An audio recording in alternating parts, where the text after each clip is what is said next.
Hello ನಮಸ್ಕಾರ. ನಾನು ಸೈತಾ ಸದಾಶಿವ ಬಸ್ತಿ. ಇವತ್ತೇನು ಮಾಡತ್ತೇನಂದ್ರೆ ನೋಡಿರಿ, ಉಪ್ಪಿನಕಾಯಿ ಹೆಂಗೆ ಹಾಕಬೇಕು ಅನ್ನೋದು ತೋರಿಸ್ತೀನಿ ನೋಡಿರಿ. ಬೊಗೋಣಿ ಇಟ್ಕೊಂಡು ಒಲೆ ಮ್ಯಾಗ 2 ಚಮಚ ಎಣ್ಣೆ ಹಾಕೀನಿ ರೀ. ಅದಕ್ಕೆ ಸ್ವಲ್ಪ ಹಿಂಗೆ ಹಾಕಿದ್ದೇನೆ ರೀ.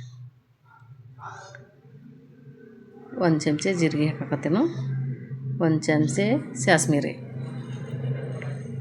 1 ಚಮಚ ಅರಿಶಿನ ಪುಡಿ. ಈಗ ನಿಂಬೆಕಾಯಿ ನೋಡಿರಿ, ಒಂದಿಷ್ಟು ಅದಾವ್ರಿ. ಈಗ ಕಟ್ ಮಾಡಿ ಇಟ್ಕೊಂಡೇನು, ಈಗ ಇದ್ರಾಗ ಹಾಕ್ತೇನೆ ರೀ.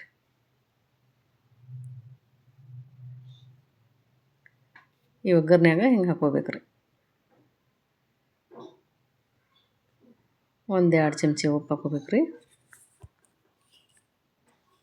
ಹಾಕಿ ಎಲ್ಲ ಸರಿಯಾಗಿ ಹಿಂಗೆ ಮಿಕ್ಸ್ ಮಾಡ್ಕೋಬೇಕು ರೀ. ಖಾರದ ಪುಡಿ 2 ಚಮಚ,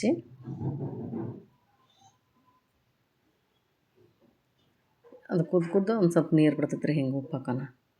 ಇನ್ನು ನೋಡಿರಿ ನೀರು ಹೆಂಗೆ ಬಿಡುತ್ತೆ. ಈ ರೀತಿ ನೀರು ಬಿಡೋಣ. ಅದ್ರೊಳಗೆ ಬೆಲ್ಲ ಹಾಕ್ಬೇಕಾಗತ್ತೆ ರೀ. ಒಮ್ಮಿಗ್ಲೆ ಬೆಲ್ಲ ಹಾಕಬಾರ್ದು ರೀ. ಅರ್ಧ ಕುದ್ದ ನಂತರ ನೀರು ಬಿಡ್ತೈತಿರಲ್ಲ, ಅವಾಗ ಬೆಲ್ಲ ಹಾಕ್ಕೋಬೇಕು.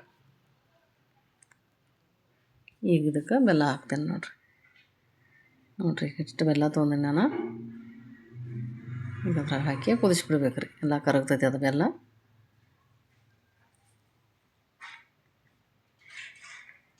ಇದನ್ನು ಒಂದು 10 ನಿಮಿಷ ಕುದಿಸಿದ್ರೆ ಸಾಕು ರೀ. ಸಣ್ಣ ಉರಿ ಇಟ್ಟು ಕುದಿಸ್ಕೋಬೇಕು ರೀ.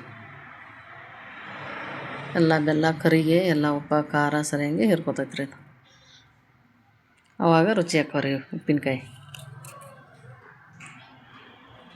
ಇನ್ನು ನೋಡಿರಿ ಈ ರೀತಿ ನೀರು ಬಿಡ್ತೈತೆ ರೀ. ಒಂದು ಸ್ವಲ್ಪ ಗಟ್ಟಿಯಾಗನ ಬಂದ್ ಮಾಡ್ಕೊಂಬಿಡೋದು ನಾವು. ಈಗ ನೀರು ಐತೆ ನೋಡಿರಿ, ತೋರಿಸ್ತಾನು. ಬೆಲ್ಲ ಹಾಕೋಣ, ಅದು ನೀರು ಬಿಟ್ಟು ಬಿಡ್ತೈತೆ ರೀ. ಇನ್ನೊಂದು ಸ್ವಲ್ಪ ಕುದ್ದು ಗಟ್ಟಿ ಆಗ್ಬೇಕು ರೀ. ನೋಡಿರಿ ಕುದಿಯಾತೈತಿ. ಈಗ ಉಪ್ಪಿನಕಾಯಿ ಅಂತೂ ಇವು ಭಾಳ ಟೇಸ್ಟಾಗಿರ್ತಾವೆ ರೀ. ನೀವು ಬೇಕಾದ 1 ವರ್ಷ 6 ತಿಂಗಳು ಇಟ್ಕೊಂಡು ತಿನ್ಬೋದು ರೀ. ಇನ್ನು ನೋಡಿರಿ ಈಗ ಇನ್ನೊಂದು ಸ್ವಲ್ಪ ನೀರು ಐತಿ, ಇನ್ನಟ್ಟು ಕುದಿಬೇಕು ರೀ ಇದು. ಈಗ ಆಯ್ತು ನೋಡಿರಿ, ರೆಡಿ. ಈ ರೀತಿ ಆಗಿದೆ ಉಪ್ಪಿನಕಾಯಿ. ಮಸ್ತ್ ಅಂದ್ರೆ ಮಸ್ತ್ ಭಾಳ ಟೇಸ್ಟಾಗಿರ್ತಾವೆ ರೀ. ನೋಡಿರಿ ಈ ರೀತಿ ಆಗಿದೆ ಉಪ್ಪಿನಕಾಯಿ, ರೆಡಿ ಆಗಿದಾವೆ ರೀ.